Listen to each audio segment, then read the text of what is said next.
कि कभी भी महिलाओं से पुरुष कम नहीं होते। यदि यहाँ 35 तो हम 50 लोग के बताएंगे संख्या में।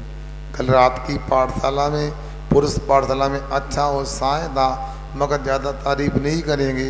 अभी 1/3 हमारी संख्या है। हम चाहते हैं कल की संख्या से 3 गुनी संख्या हो जाए तो कहना ही क्या बता। इसलिए आप लोगों के लिए अच्छा है, हो सकता है आप लोग उत्साह दिखाओगे और लगेगा हमेशा ये जिनवाणी की आराधना करेंगे तो हो सकता है प्रत्यक्ष में आचार्य महाराज का आशीर्वाद भी आपको मिल जाए। इसलिए अभी समय है, पुरुषार्थ करो और संख्या ऐसी होना चाहिए जैसी हम चाहते हैं। यही तो जीवन की सार्थकता है। यूँ तो अनर्दंड होते ही रहते हैं। हमने देखा कई बार युवक लोग दुकान बंद करते हैं और दुकान बंद करके चाय की दुकान पर पान के टपरे पे खड़े हो जाते हैं जाकर। रात के 12 बजते हैं। अनेक चर्चाएं होती हैं। हमें गुना में सुनाया, महाराज पाठशाला अच्छी खुल गई। क्यों भाई, क्या बात है? लोग क्या करते थे, दुकान बंद करके आएंगे और मंदिर के सामने बेंच लगी हैं, वहाँ गप करेंगे और दुकान की राजनीति की चर्चा करेंगे। किंतु पाठशाला खुलने से अब लोग क्या करते हैं, जल्दी से सीधे पहले दुकान से मंदिर आते हैं, दर्शन करते हैं और पाठशाला जाते हैं और पाठशाला से निकल कर बेंच पे बैठते तो हैं, मगर चर्चा अब बदल गई। अब कहते हैं 7 तत्व कौन से होते हैं, तीर्थंकर के चिन्ह सुनाओ हैं, 11 प्रतिमाएँ क्या होती हैं।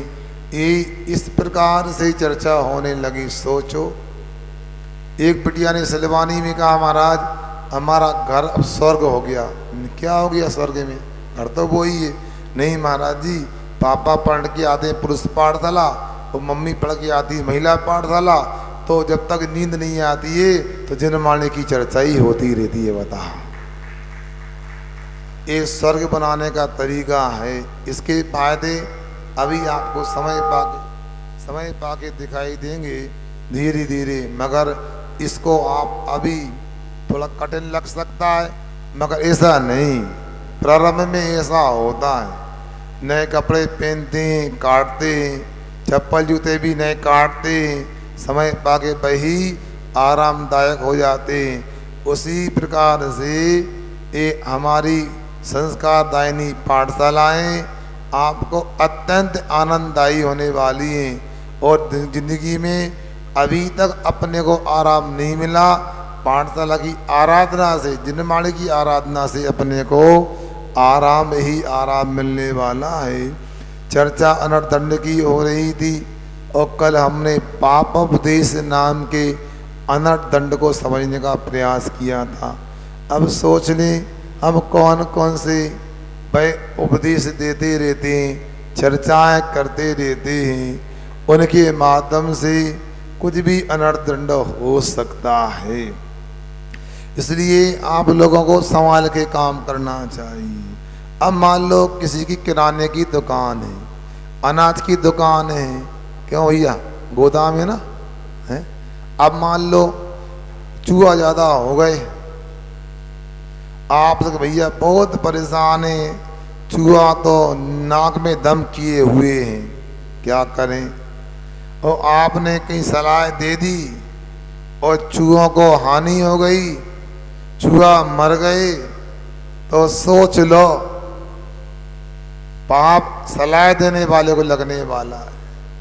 उसके अनाथ की रक्षा करने के लिए, उसके दुकान का सामान संभालने के लिए हम क्यों बोले। जैसे दुकानदार का जीवन है, विषय जीवन चूहे का भी है, तो हम ना दुकानदार की हानि की बात करें न चूहे की हानि की बात करें, मौन रहे भैया, हम कुछ नहीं बता पाएंगे आपके लिए।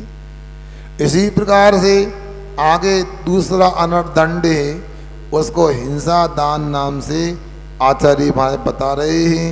हम 77 नंबर के श्लोक को पढ़ के उसको समझते हैं क्या होता है हिंसा दान नाम का अनर्दंड। परशु परशु कृपाण कृपाण खनित्रज खनित्रज जुलनायुध जुलनायुध श्रृंगी श्रृंगी श्रृंखलादीनाम श्रृंखलादीनाम बद हेतु नाम दानम दानम हिंसा दानम बुरवंती बुरवंती बुधाहा बुधाहा परसु कृपाण खनित्रज परसु कृपाण खनित्रज जुलनाद श्रृंग श्रृंखलादीनाम जुलनाद श्रृंग श्रृंखलादीनाम बद हेतु नाम दानम बद हेतु नाम दानम हिंसा दानम बुरबंती बुधा हिंसा दानम बुरबंती बुधा परसु कृपाण खनित्रज जुलनाद श्रृंग श्रृंखलादीनाम बद हेतु नाम दानम हिंसा दानम बुरबंती बुधा। बोलिएगा।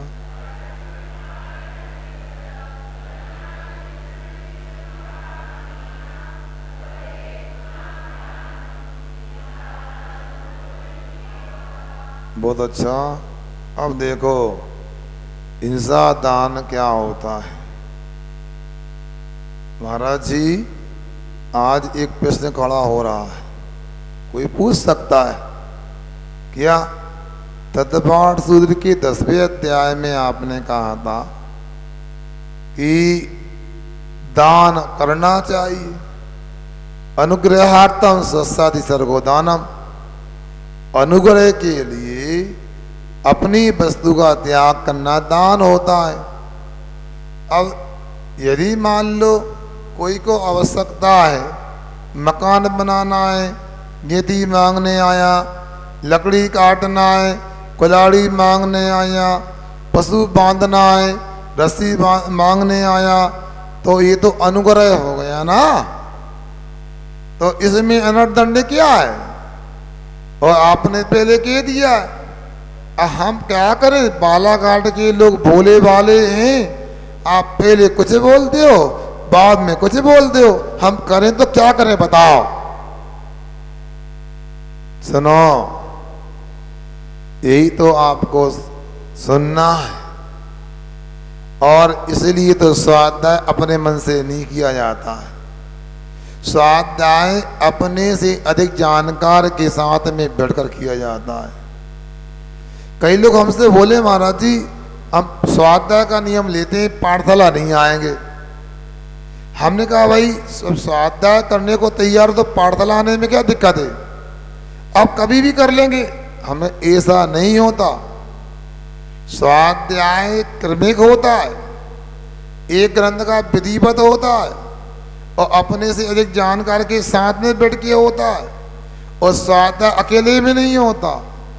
जो पंडित जी इंदौर में हमको पढ़ाते थे, उन पंडित जी का कहना था, कुछ नीति की बात थी, सुन रहे संजय भैया?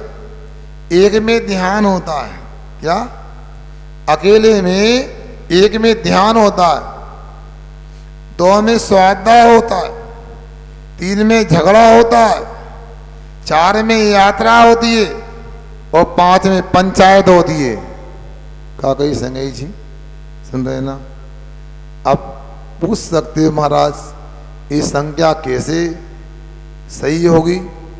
देखो अकेले रहोगे तो अपने आप आपकी बातें करने की बात ही नहीं आएगी, प्रसंग नहीं आएगा। तो अपने आँख बंद करोगे तो ध्यान हो जाएगा, कोई व्यवधान नहीं होगा, शोरगुल नहीं होगा। अब 3 में झगड़ा कैसे होता है? अरे भाई एक इधर का एक उधर का, एक बीच में बढ़ाने वाला, कुछ बात थी और कुछ बता दी, सामने वाला समझ नहीं पाया या सुन नहीं पाया और पता लगा भिड़ गया, झगड़ा हो गया। यदि दो रहेंगे तो या तो बात ही नहीं होगी और होगी तो सही सही बात होगी, इसलिए तीन में झगड़ा होता है। यात्रा चार में कैसे होती है?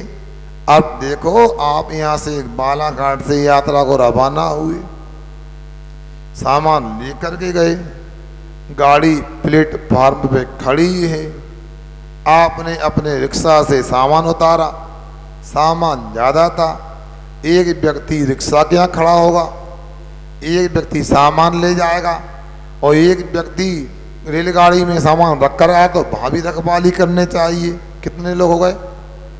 कितने? 3 हो गए। अब टिकट लेके जाना कि WT जाना है? तो एक टिकट की लाइन में खड़ा होगा, 4 हो गए ना। एक भी कम हो गया तो गड़बड़, सामान नहीं पहुंच पाएगा, ये चोरी हो जाएगा, टिकट नहीं ले पाओगे। इसलिए यात्रा 4 में होती है। पंचायत क्यों मनोज भाई? अब 4 हैं तो 2 इधर हो गए, 2 इधर हो गए, तो कैसे काम चलेगा? इसलिए 5 होंगे, जहाँ बहुमत होगा उसके पक्ष में काम हो जाएगा। अब फिर वही स्वाध्याय 2 में कैसे होता है? स्वाध्याय करते हैं तो पढ़ते हैं, कई बार तत्काल बुद्धि काम नहीं करती, दूसरा व्यक्ति उसे याद आ जाता है, विषय स्पष्ट हो जाता है, कुछ वो बताता है, कुछ हम बताते हैं और स्वाध्याय में गति आगे बढ़ जाती है। इसलिए स्वाध्याय 2 में होता है। इसलिए आप लोगों को ऐसा नहीं, स्वाध्याय जो विधि बताया जा रहा है अभी शुरुआत है, अभी आनंद आ रहा है कि नहीं आ रहा आप लोगों को? आ रहा है आनंद? हाँ पक्के में? क्यों आनंद आ रहा है? आनंद मॉडल की नहीं बोल रहे हम, वो तो नहीं आया आज। हम ये कह रहे हैं आनंद का मतलब अच्छा लग रहा है? झूठ नहीं बोलियो, अच्छा लग रहा है अविनाश भाई? सही में यदि अच्छा लग रहा है तो पक्का मानना बहुत बड़ा काम हो रहा है। आप मुनि नहीं बने, आप आदिका नहीं बने, और आपने अपने जीवन के 15 मिनट दिनमाणी माता को दिए और रोज 10 लक्षण पर्व लग रहा है, फिर भावना हो रही है। कम बात थोड़ी है। लोग विमान निकाल करके, विधान करवा करके, पंच कल्याण करवा के प्रभाव ना करते, और हमने मात्र अपने जीवन के क्या भाई कितना टाइम दिया? आप कितना टाइम? 15 मिनट दिया, और 15 मिनट में यदि जैन धर्म की प्रभावना हो गई तो जीवन सार्थक हो गया। अब इसलिए स्वाध्याय करते तो समझ में आएगा। अनुग्रह के लिए दान करना है, ये कहा है उमा स्वामी ने, इनसे अनुग्रह नहीं होता है। कैसे नहीं होता? जो भी सामग्री सबसे हिंसा ही होती है, जीवों का घात होता है। आप मान लो यहाँ परशु का फरसा जिसको बोलते हैं, कृपाण तलवार का नाम है। वैसे कृपाण एक अलग होती है, आप लोगों के विवाह वगैरह में मिली होगी आप लोगों को, क्यों सुशील जी? होती है ना, लटकाते हैं। हाँ, तो सरदार जी लोग लटकाते हैं। वो तलवार तो बड़ी होती है, छोटा रूप है, छोरा जिसको बोलते हैं कृपाण। खनित्र गेंती को बोलते हैं। गेंती भी 2 प्रकार की, एक कुदाली के रूप में होती है और एक दोनों तरफ होती है, चौड़ी, एक नुकीली होती है। अब एक फावड़ा भी होता है, इसी में लेना। ज्वलन अग्नि होती है। आयुध में रिवाल्वर है, गन है, और बड़ी लाइट मशीन गन है, टैंक हैं, तोप हैं, सब आयुध में लेना। सरंगी ये झेर के लाता, और श्रृंखला सांकल आदि है, रस्सी, ये सब है। सब बद हेतु नाम, ये सब बद के हेतु है। इनका देना हिंसा दान बुधा ब्रवंती, विद्वान लोग इनको हिंसा दान कहते हैं। अब प्रत्यक्ष में भी सिद्ध होता, इनसे क्या होगा? आपने किसी को मान लो फरसा दे दिया, अब फरसा आपने इसलिए रखा था आत्मरक्षा करने के लिए। मैं किसी को फरसा से मारूंगा नहीं, मगर मेरे को कोई मारने आएगा तो फरसा दिखा करके मैं अपनी रक्षा करूंगा, अपने परिवार की रक्षा करूंगा, अपने धर्म की रक्षा करूंगा, अपने देश की रक्षा करूंगा। इसलिए ये सामान रखता है। हमने सोए भाई लोगों से कहा था ये पाठशालाएं चालू हो गई हैं, पुरुष पाठशाला का एक सुंदर सा फोटो निकाल लेना, एक महिला पाठशाला का निकाल लेना, और जिनको पता नहीं समाचार पत्रों में दे देना, देश धर्म की रक्षा करने के लिए प्रारंभ हुई पाठशाला। ऐसा हेडिंग दोगे लोगों को अच्छा लगेगा। गलत भी क्या है, हमारे यहाँ तो यही बताया था अच्छे व्यक्ति की हमेशा रक्षा करना चाहिए। तीर्थंकर क्षत्रिय थे, वो राजा थे, तब भी उन्होंने प्रजा की रक्षा की। मुनि बन गए तब भी उन्होंने जीवों की पूर्ण रक्षा की। मगर ये फरसा अपने लिए उपयोग को मना नहीं है, मगर दूसरे को देते हो और उसकी विवेकहीनता यदि उत्पन्न हो जाती है, उसका दिल दिमाग काबू में नहीं रहता है, तो किसी का बेकसूर व्यक्ति का भी जीवन समाप्त कर सकता है। इसलिए देने के लिए ये नहीं होते हैं। अब देखना हमारे जैन धर्म में इनका निषेध नहीं किया, यहाँ रखने का निषेध नहीं, यहाँ देने का निषेध किया है। देना बद हेतु नाम होने से हिंसा दान है, रखना हिंसा दान नहीं। देखो आप लोगों के लिए हर प्रकार से संभाला है आचार्यों ने, तो आप रखें मना नहीं, मगर दूसरों को देते हैं तो अनर्दंड होगा। भाई कृपाण तलवार होती है, ये क्या काम में आती है आप जानते हो, आत्मरक्षा करने के लिए होती है। मगर यदि दूसरे के देते हो, वो किसी दुश्मन को मार देगा तो हिंसा दान है, और नहीं भी मारेगा, मारने का भाव है तो हिंसा दान में ही आएगा। अब गेंती पावड़ा होता है, ये लोग रखते हैं क्योंकि खेती करते, घर मकान बनाते, मगर ये अपने लिए तो ठीक है, मगर दूसरे ने ले लिया। सुन रहे भैया, क्या नाम है तेरा, बगल वाले का है असीम। अब देखो हर व्यक्ति की सीमा होती है, असीम, हर व्यक्ति की शांत रहने की सीमा होती है।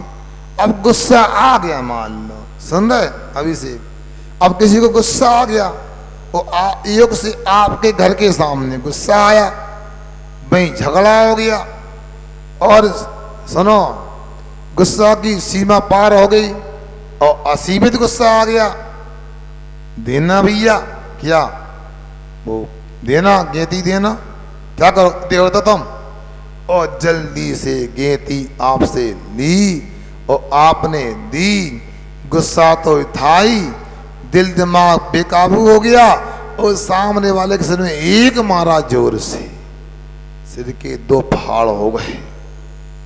क्या हो गया, क्या हुआ उसका, संदीप क्या हुआ, जिसको मारा क्या हुआ, मर गया। अब पुलिस आई, सुनो क्या लग जी, अरे वही तो गड़बड़ हुआ, लेके जाए तो कोई दिक्कत नहीं। अब सुनो, वो गेंती छोड़ के भाग गया, और मान लो अभिषेक जैन की गेंती थी। अब सुनो, उसमें लिखा था AKJ साइड में, इस लगता है आप लोग लिखते हैं DJM, मतलब डीजे नहीं, दिगंबर जैन मंदिर लिखा रहता बर्तनों में है। अरे लिखने से क्या होता है, वो मिटा भी सकते हैं नाखून से। अब सुनो, अब गेंती भी क्या लगा, AKJ, आसपास देखा, क्यों भैया AKJ का मतलब क्या, अरे यहाँ एक अभिषेक जैन देता है, उसी का नाम होगा। नहीं नहीं हमारा नहीं है, दो तीन सामान और देखे उसमें भी AKJ। अब पक्का हो गया, एक गेंती किसकी थी, अभिषेक कुमार जैन की थी। असीम कुमार जैन की भी बन जाएगी। अब दोनों एक मोहल्ले में, अलग अलग मोहल्ले में, वो पकड़ाएगा। अब पुलिस आई,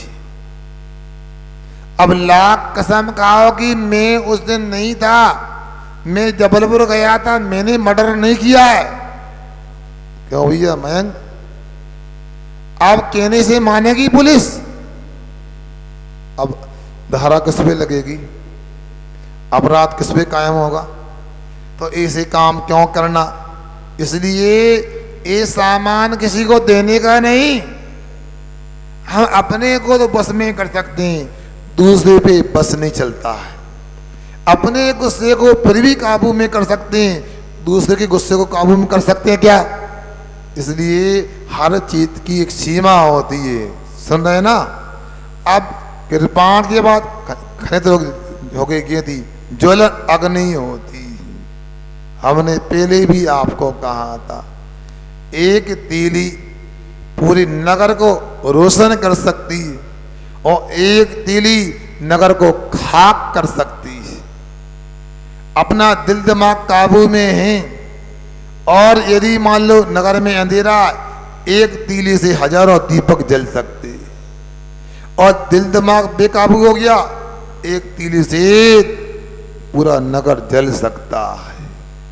इसलिए आप लोगों को सामग्री तो रखने का मना नहीं, मगर आपको सावधानी से काम करना है।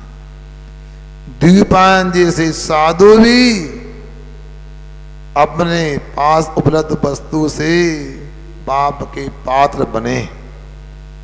भाई भी तो वस्तु ही है ना भाई, तेजस्वी रिद्धि उनके पास थी और गुस्सा आ गया, और गुस्सा असीमित हो गया, और ऐसा गुस्सा आया पूरी द्वारका ही चल गई।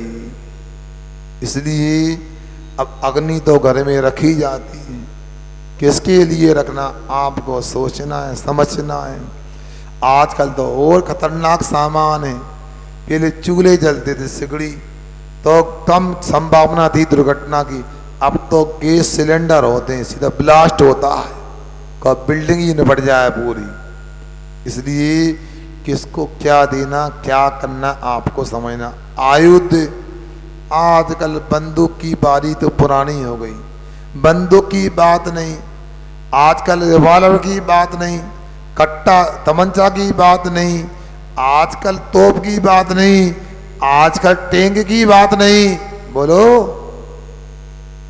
बोलो क्या? एटम बम, परमाणु बम, छोटा सा है, पूरे देश को भी निपटा सकता है। हिरोशिमा नागासाकी घटना आज भी देखो लोगों को दिल दहिलाने वाली है। कहते 50 वर्ष के बाद आज भी उस क्षेत्र में विकलांग उत्पन्न होते हैं, जमीन में अनाज नहीं होता है, बंजर जमीन हो गई, ये होता है। क्यों? जापान का स्थान था ना वो, जब परमाणु बम का प्रयोग किया था। कौन सा? यही। हाँ, कई बार नाम भूल जाते इसलिए पक्का कर लेते हैं। तो ऐसे हिरोशिमा नागासाकी में देखा हिंसा दान क्या होता है। और सुनो, ये परमाणु बम का आविष्कार कौन ने किया था? बोलो कैसे पिया? तुम समझदार पढ़े लिखे हो। राकेश कुमार जी, कौन ने बनाया है? हाँ है? अरे विज्ञान करे, वो तो दुनिया को मालूम है।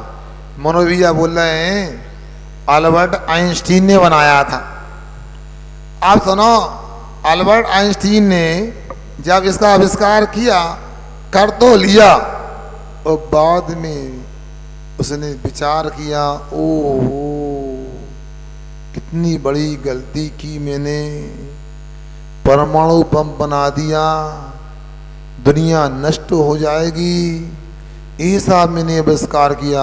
आहा, बहुत बड़ा पाप किया है, बहुत पछतावा आया।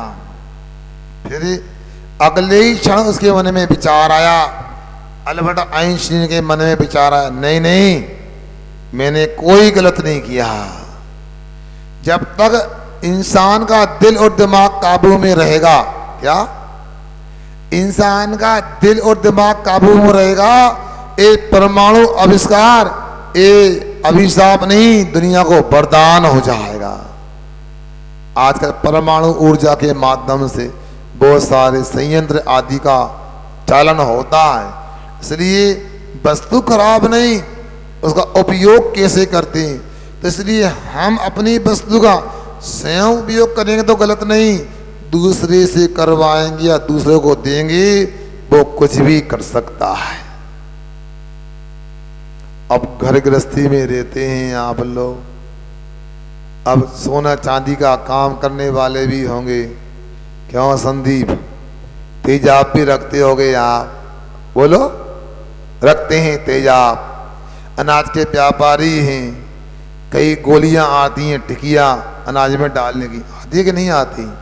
मैं नाम नहीं बताना चाहता, तुम गड़बड़ अनर्थ हो जाएगा। तो अब इसके बाद में घर गृहस्थी में भी लोग आप अपने अपने उपचार करते हैं। चावल में क्या डालना है, गेहूं में क्या डालना है, चूहे से कैसे बचाव करना है, चींटियां आदि के भी तरीके बचाव के होते हैं। अब ये घर गृहस्थी में रखते हैं।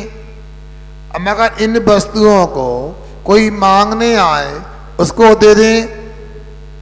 अब मान लो कोई कहे सोना चांदी वाले से, क्यों तेजाब है, आओ तो दे ही डबिया में, उसने दे दी। अब क्या हुआ, क्या हुआ बताओ? है अरे बड़ा अनर्थ हो सकता है, पता नहीं किसके ऊपर फेंक दे वो व्यक्ति। इसलिए हमको इन सामग्री का उपयोग करने का मना नहीं किया है, मगर संभल के उपयोग करने को जरूर कहा गया है। इसलिए आप लोगों को ऐसा लगता है यहाँ बहुत बड़ी बड़ी बातें बताई जा रही हैं। अरे बड़ी बातें तो जेंद्र में बताई है, मगर ये छोटी छोटी बातें भी बड़े काम की हैं। अपने को संभाल के काम करना चाहिए। आजकल तो अनाज में क्या क्या डाल, इंजेक्शन भी डालता है, कुछ जहर वगैरह होता है, वो भी कोई पी लेगा तो क्या होगा, कुछ भी हो सकता है। हाँ खोलना तो पड़ता है, अंदर डालना पड़े तो कुछ भी हो सकता है। इसलिए श्रृंगी जहर को देना ये भी अनर्थ दंड होता है। पहले जमाने के लोग बड़े विवेकी हुआ करते थे, वह खेती करते थे तो उनके पास में ऐसे तरीके होते थे, कीड़े आदि लगते ही नहीं थे। पहले किसान देसी खाद का उपयोग करते थे, घर में पशु पालन करते थे, घर में दूध होता था, घर का दही होता था, घी होता था और गोबर आदि निकलता था। गोबर आदि को खेत में डालते थे, खेत में डाल करके पशुओं से खेती करते थे। गोबर गिरता था, मूत्र गिरता था, उस मिट्टी में ऐसी क्षमता हो जाती थी, कीड़े लगते ही नहीं थे। मगर विडंबना यह है, विनाश काले विपरीत बुद्धि। अब ऐसा हर काम अपन रसायन से कर रहे हैं। कहते हैं दक्षिण में हजारों एकड़ खेती की दशा ये हो गई, वो मिट्टी राख बन गई रसायन खाद डालने से। रसायन खाद डालने से अनेक प्रकार के कीड़े लगने लगे, कीड़ों को मारने के लिए दवाई छिड़कने लगे, और अनर्थ दंड हो रहा है और उसका असर अनाज पर, फलों पे, सब्जी पे पड़ रहा है। इसलिए बीमारियां बढ़ रही है। क्या कभी सुना पहले, आज से 50 साल पहले, कि कैंसर होता है? आज तो आम बात हो गई। कोरोना जैसी महामारियां कभी मनुष्यों को हो रही हैं, कभी पशुओं को हो रही हैं। क्यों? हम लोगों ने पूरा चक्र ही बिगाड़ के रख दिया। पशु का पालन करने से खेती भी ठीक होती थी, अनाज भी ठीक होता था, ये दवाइयाँ भी घर में नहीं होती थी तो देना भी नहीं पड़ता था, तो अनर्थ दंड से बचते थे। आजकल सब गड़बड़ हो गया है। श्रृंगी श्रृंखला आदि नाम साकल रस्सी है, अब ये तो घर में रखी जाती है, अपने उपयोग के लिए, रस्सी पानी खींचने के लिए, साकल पशु आदि आपस में टकराए नहीं इसलिए साकल से बांधते थे, भागे नहीं इसलिए बांधते थे। अब आपके यहाँ साकल है, रस्सी है, अब कोई मांगने आया रस्सी दे आपकी, क्यों क्या हुआ, रस्सी ले ली, क्या किया बोलो। महाराज जी रस्सी तो गले में बांधने की होती है, गले में बाल्टी के गले में बांधने की है, लोटा गड़ी के गले में बांधो और तुमने अपने गले में बांध ली, ये अनर्दंड हो गया।